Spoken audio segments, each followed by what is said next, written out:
Hi everyone, supreme court में एक याचिका दायर की गई है। चलिए जानते हैं कि याचिका में क्या कहा गया है।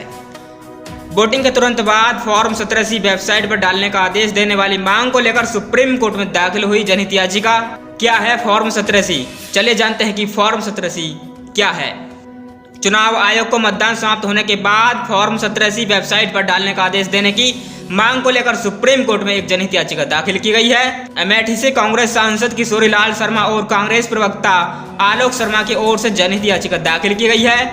याचिका में कहा गया है कि फॉर्म 17C की सार्वजनिक तौर पर उपलब्धता सुनिश्चित करने के लिए चुनाव आयोग को तुरंत इसे वेबसाइट पर डालने का आदेश दिया जाना चाहिए। इससे चुनाव में पारदर्शिता आएगी और चुनावी अनियमितताओं पर रोक लगेगी।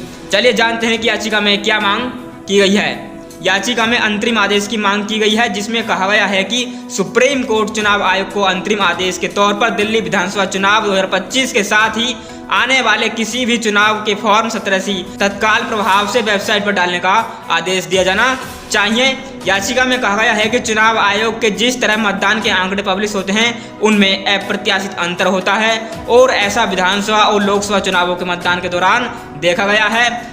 याचिका में कहा गया है कि चुनाव आयोग द्वारा फॉर्म 17C की जानकारी सार्वजनिक न करना चुनावी प्रक्रिया में जनता के विश्वास को कम करता है और यह सूचना सार्वजनिक न करना RTI कानून का भी उल्लंघन करता है। याचिका में आरोप लगाया गया है कि चुनाव आयोग यह सूचना उसी दिन सार्वजनिक डोमेन या सरकारी पोर्टल पर नहीं डालता है। चलिए अब जानते हैं कि क्या है फॉर्म 17C।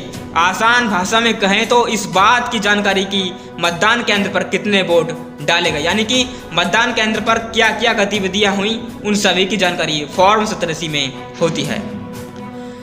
चलिए जानते हैं कि इसमें क्या क्या होता है। चुनाव आयोग की वेबसाइट पर फॉर्म 17C उपलब्ध होता है। EVM की सीरियल नंबर की है, इसकी जानकारी फॉर्म 17C में होती है। साथ ही फॉर्म 17C के तहत मतदाताओं के रजिस्टर में वोटर्स की संख्या क्या है, इसकी भी जानकारी फॉर्म 17C में दी गई होती है। रूल 49 AM के तहत उन मतदाताओं की संख्या जिन्हें वोट नहीं देने दिया गया, उनकी जानकारी भी फॉर्म 17C में होती है। वोटिंग मशीन में दर्ज हुए वोटों की संख्या, बैलेट पेपर की संख्या क्या है, 6 पोलिंग एजेंट के हस्ताक्षर, चुनावी अधिकारी के हस्ताक्षर भी फॉर्म 17C पर होते हैं। दोस्तों, इस प्रकार सुप्रीम कोर्ट में फॉर्म 17C को लेकर याचिका दाखिल कर दी है और याचिका में कहा गया है कि चुनाव आयोग जल्द से जल्द फॉर्म 17C को अपनी वेबसाइट पर उपलब्ध कराए। दोस्तों, फिलहाल के लिए इस वीडियो में इतना ही। मिलते हैं नेक्स्ट वीडियो में, तब तक के लिए जय हिंद।